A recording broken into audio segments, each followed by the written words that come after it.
Thank you, Tennille. Was that your choice? I think Tennille was trying to summarise everything that we've been saying in our series. By the way, who's been here for part 1 or part 2 of this series? Who has missed either part 1 or part 2? I know there's a group of people that have missed part 1 or part 2. I've got a lovely group of friends just turned up there. Nice to see you guys. And a few people down there. Nice to see you too, Annabelle. But yeah, what we've been looking at this terminology, the Son of God.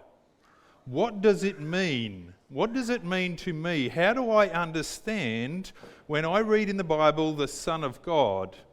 Because we looked at how people understood it in very different ways. Understood it that he must have been emanated out of the Father at some point in time. But the Bible tells us that he always was and that he is God himself. So how do we wrap our heads around this terminology, the Son of God? So we've been looking at what it actually means to the Old Testament writers, what it meant to certainly to Adam, and what it meant through different things. And I think last week we got up to just starting to look at King David, did we?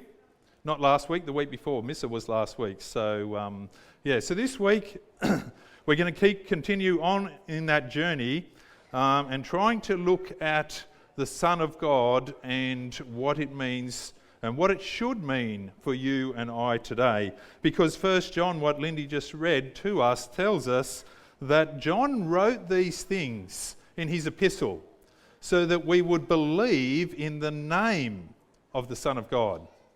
So believing in the name of the Son of God has significance. But what does that mean, Son of God, to you and I here today? And it's interesting when we understand the Bible, people say, well, we just put it in the context of our own selves. But really, firstly, we need to understand what it meant to the earlier writers of the Bible, and then what it actually means to us. So we've been going through this journey. It's not up on the screen here, is it? Let's see if we can fix that up.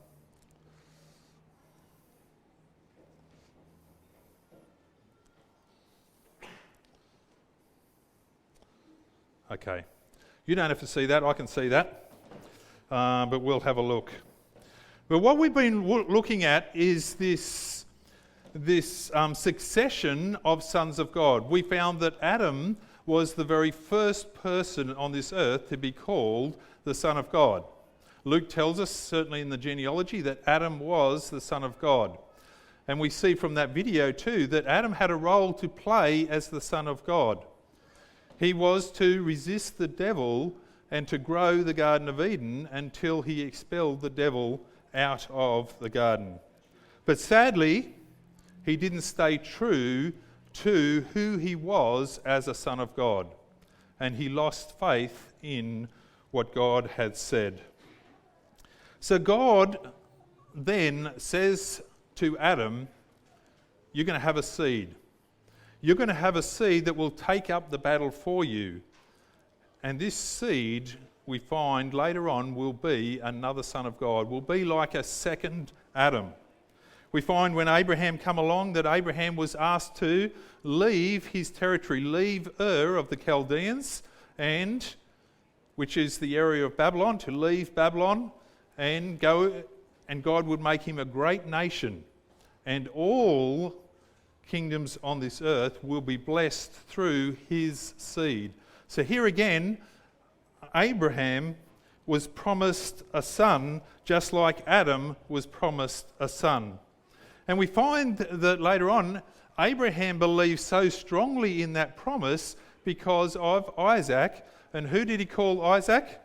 He called him his only begotten son. Did he have other sons? Yes, indeed he did. He had other sons, but he was the only begotten of the promise. And so we see this terminology of the only begotten son doesn't mean that he was the only son that was born to them, but he was the son of the promise. From Abraham we go to Isaac, to Jacob. Jacob had 12 sons. Jacob's name was changed to Israel, and Israel then becomes the corporate son of God as a whole nation. And when Moses was told to tell Pharaoh something, he was told to tell him that, hey, you've got to let my firstborn son go. My only begotten son, my firstborn son, I want you to let him go. So in this respect, Israel was the begotten son of God as a nation, because it was through Israel that was going to come the true Son of God that was going to succeed where Adam couldn't, where Adam failed. From there, how did Israel go with themselves being the Son of God? They didn't do too well, did they? They didn't do too well, and they eventually, rather than attracting other people to themselves through the way that God governs, they got attracted to the other nations. And they asked for a king. And so God says, okay, I will give them a king. But what I'm going to do is, I'm going to warn them about what a king will do. I'm going to warn them about earthly kings, because earthly kings have a different governance to my governance. You see, God's governance is a self-sacrificing God who gives himself for others. But we find that they wanted someone to rule over them, and that's exactly what was going to happen. And so God warned them, and he said, a king's going to take your sons and take them off to battle for him. He'll take the best of your daughters and turn them into his own harems. And he's going to tax you more, and he's going to do it all for himself, which is opposite to my governance. And so God chooses a king that they would have chosen, one that was head and shoulders above everybody else. And we see that Saul was the first king of Israel in place of God. How did the Israelites go with Saul? For a start, they went fairly well. They thought, oh, this guy's good, he's strong, he does this, and he wins some battles for us, and they were going quite well with Saul. Until he started to reveal who he truly was, a man that cared more about himself than anybody else. And so God then ordains David to be the next king. And the interesting thing, in succession of kings, it was the firstborn son who would have been naturally the king. And when Samuel was asked to go and anoint the new king from the line of Jesse, Jesse gets his sons to come up before him, and he starts with the oldest because he was sure that was going to be the one. He goes, no, and they can keep coming down until there's no sons left. And then he says, do you have any more? Well, yeah, but we have young David. He's only just a boy. He's out in the field. Surely it wouldn't be him. And God says, I want him to be my next king. I want him to be my next king. And when we look at the Psalms, I want us to notice what God calls David. In Psalms chapter 2, verses 6 and 7, he says, you are my son, today I have begotten you. Later on in Psalms 89, it tells us he was the father, the rock of my salvation. And he says, I'll make him my firstborn son. Now, was he the firstborn? No. He definitely wasn't the firstborn son. We've already had sons of God, and we've had a succession of sons of God. And now we come to David, and yet he's going to be the firstborn. So obviously the firstborn doesn't mean what we think it means. The firstborn actually means what it means, which is he is the one of most importance, because it is through his line that Jesus is going to come. That the Son of God who acts in the true light of God's governance will actually come and rescue humanity. It's interesting when you read the Psalms, there's just literally heaps of Psalms that start with David talking about himself and then proceed to a messianic picture of the Messiah to come. And this is what these verses actually do. And if you look at these verses in the New Testament, these verses in the New Testament don't attribute the Son to David, but attribute the Son of God to Jesus, the Messiah, because he was the promised Son. Does that make sense? Does that make sense? I didn't get a no or a yes much, so I had to ask that question. But here we find that right through from the beginning story of Adam, that we have God promising a succession of sons. A succession of sons, and some of them are actually called the Son of God. In 1 Chronicles chapter 22 and verse 10, talking about Solomon, he says, "He shall be a son, and I will be his father."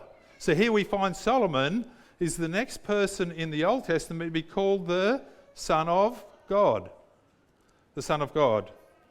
We find that this son come through devious means, and we're going to have a look at that when we get to Matthew as well.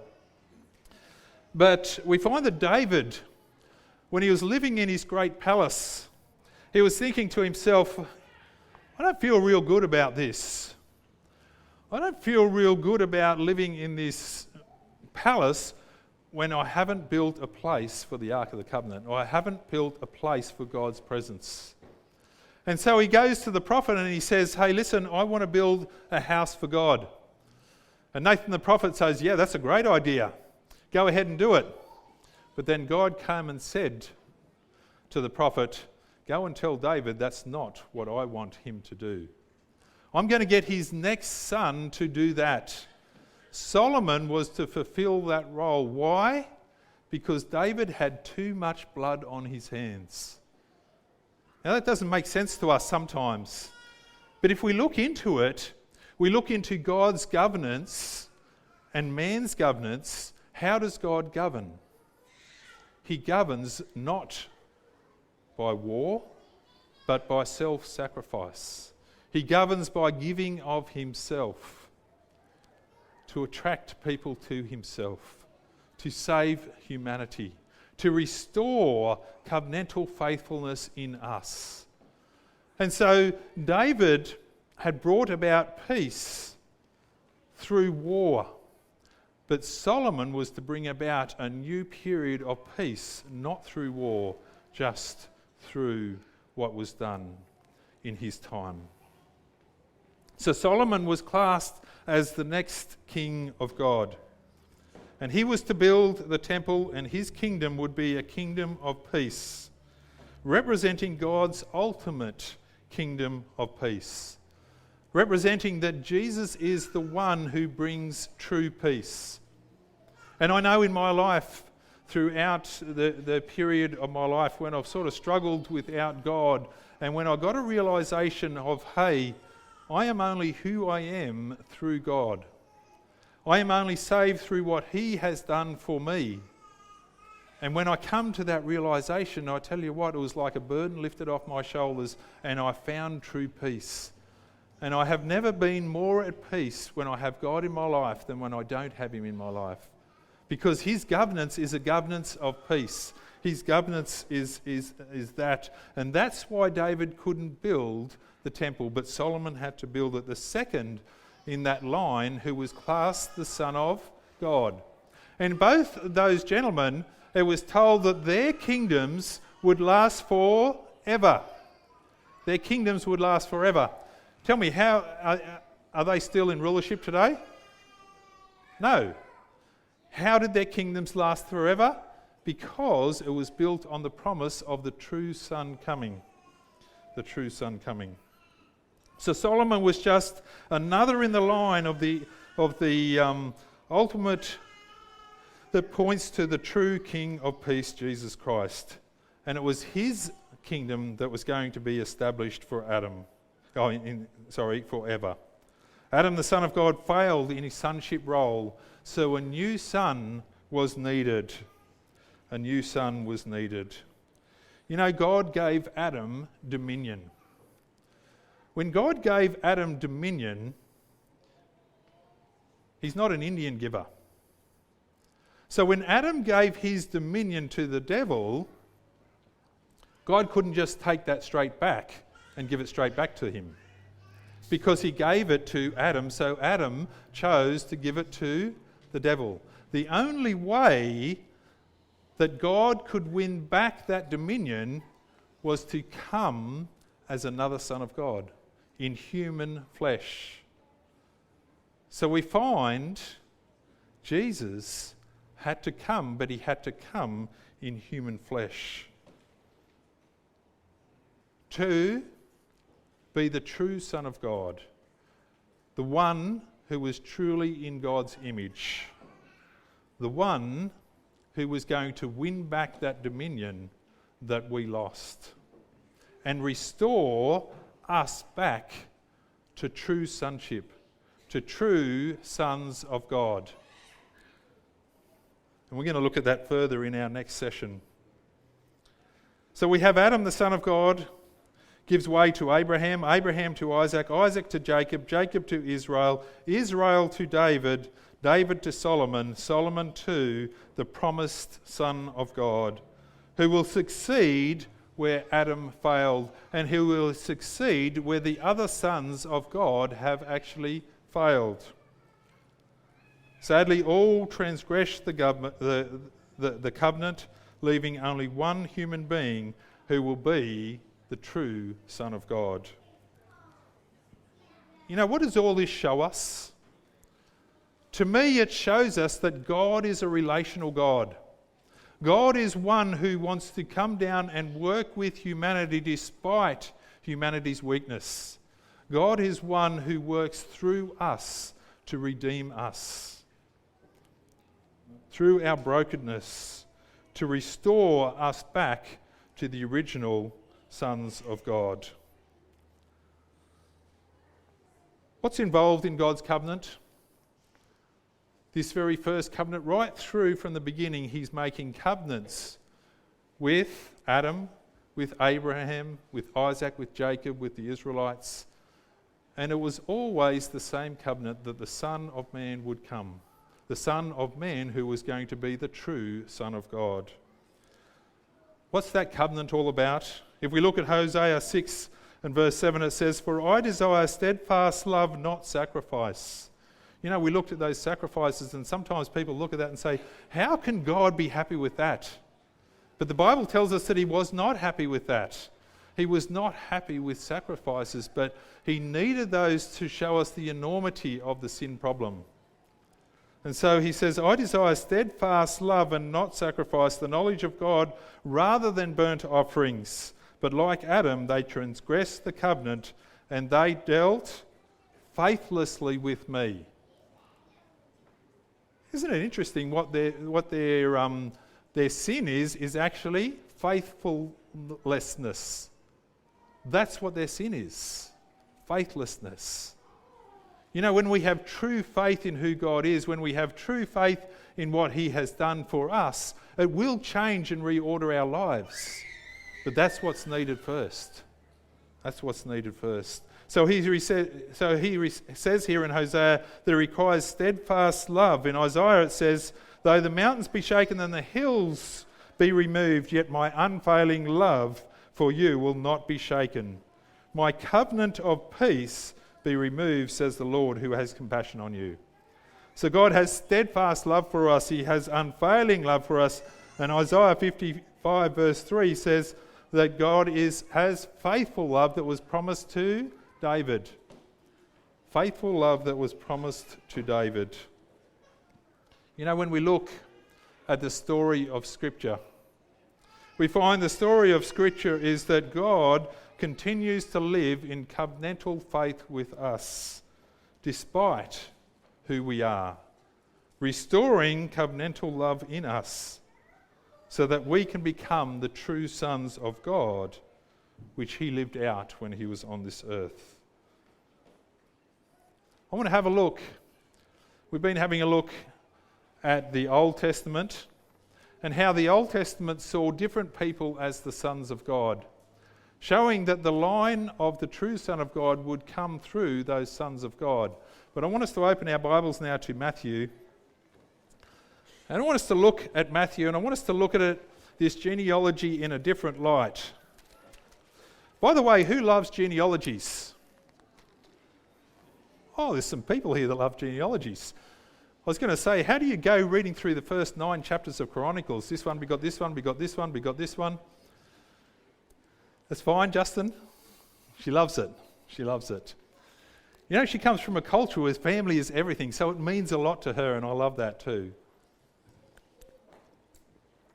But I want us to have a look at what Matthew is really saying here. Matthew chapter 1, and we're going to look at verse 1. Matthew chapter 1 and verse 1. And it says, the book of the genealogy of Jesus Christ, the son of David, the son of Abraham. And then it starts by starting with Abraham begot Isaac. Isaac begot Jacob. Jacob begot Judah and his brothers.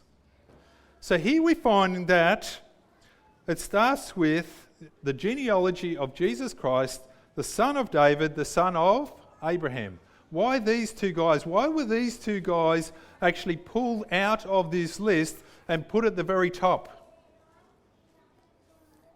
You got something to say, Daniel? Yeah, because Abraham was the father of the promise. And David was the king, the kingly rule. And so we find that Jesus is the son of the promise and the son of the king, David. Tying it to these two great men in the past. And then it goes on to say that Abraham begot these different people. And it says that he begot Judah and his brothers. And then it tells us that Judah begot Perez in verse 3 by Tamar. Now, are females in genealogies normally from the Old Testament times? No. So what is it actually saying when he says that he begot Perez by Tamar? If we go back to Genesis chapter 38, and I'm not going to go back there today, it's a little bit R-rated as well, but you can read the story of Tamar and how she came into being. But Tamar was a woman that was actually the wife of Judah's first son. She was a Canaanite. For a start, we find that Judah himself married a Canaanite. Were they meant to do that? Marry outside of God's people? No. So we find here that Matthew is revealing that, hey, Judah broke the covenant, but not only did he break the covenant, we find that he broke it with Tamar. Tamar was promised the next son because Judah's first son died. So when his first son died, the culture of the time was that the next son would be given to his wife to have children for him. But we find that he also died. Now Judah's got one son left, according to the Bible here. And he's saying, well, he's too young yet to get married, I'll just hold him for you. But he didn't stay true to that covenant, did he? He did not hold his son for Tamar. And so Tamar was left with nobody, waiting to be able to have sons to somebody. And what she did was she went out on the road and posed as a prostitute.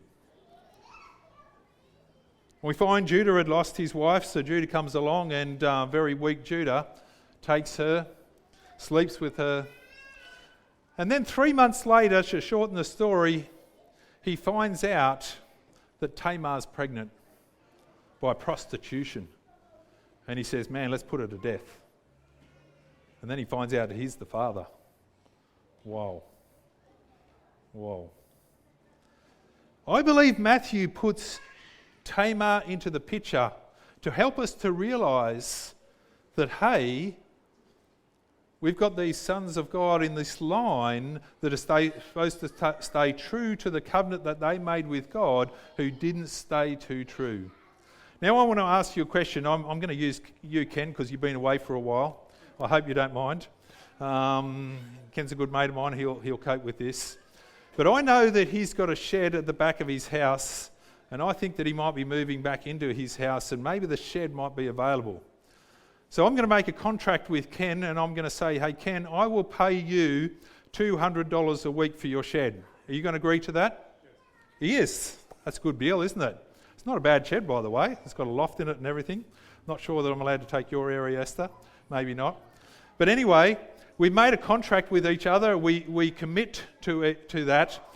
And the first week I move in, I give him the $200. But the next week, when it comes to paying the $200, I say, Ken, I've only got $100 this week. Is that all right? I'll make up the rest.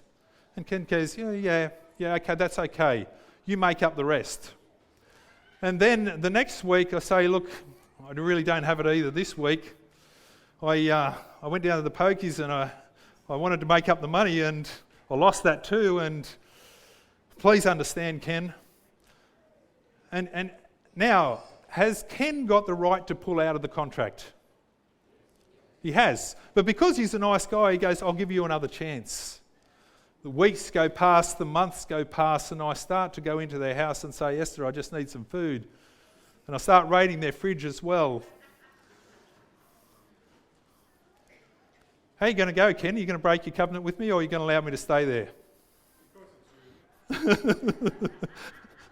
Let me tell you, he would break the covenant. And he wouldn't actually be classed as breaking the covenant because I had broken the covenant.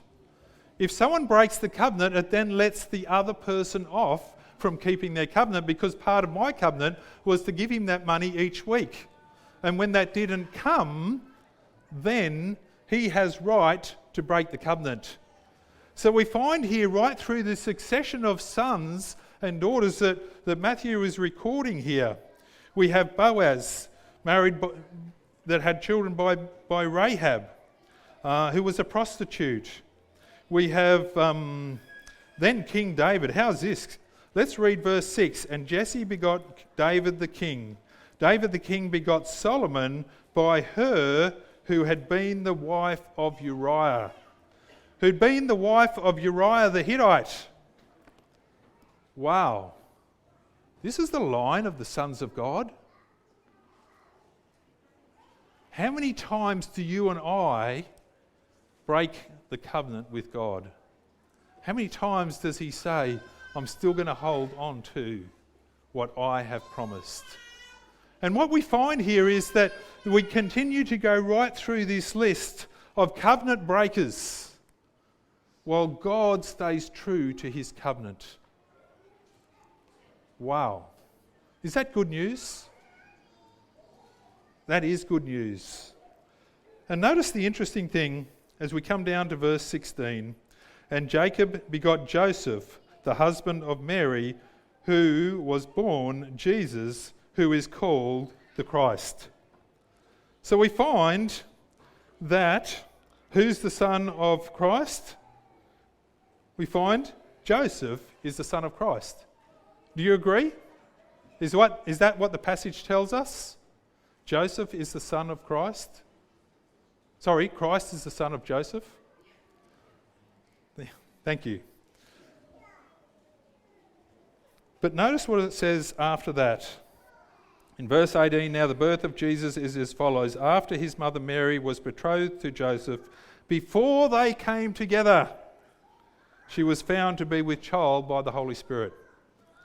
So straight away that he says that Jesus is actually the son of Joseph, he's actually not the son of Joseph, because Joseph had nothing to do with it. It was before they even came together, and I hope I don't have to explain what this coming together is. But before they came together, verse 20 tells us, but while he thought about these things, he behold, an angel of the Lord appeared to him in a dream, saying, Joseph, son of David, do not be afraid to take to you Mary your wife, for that which is conceived of her is of the Holy Spirit. And she will bring forth a son, and you shall call him Jesus. So although Jesus is shown to be the Son of Man, it's actually not chronologically. It's not through that chronological process. And I love verse 23.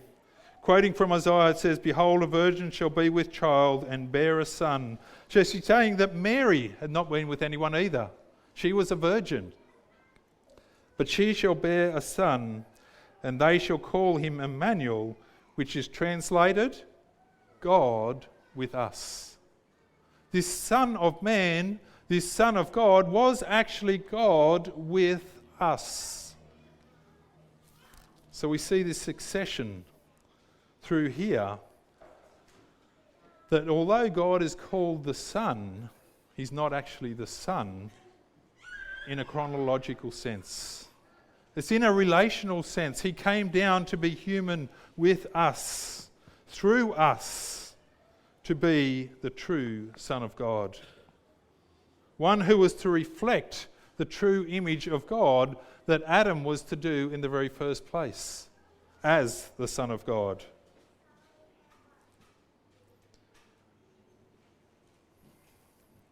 Right throughout this passage, we find that God never desired sacrifice.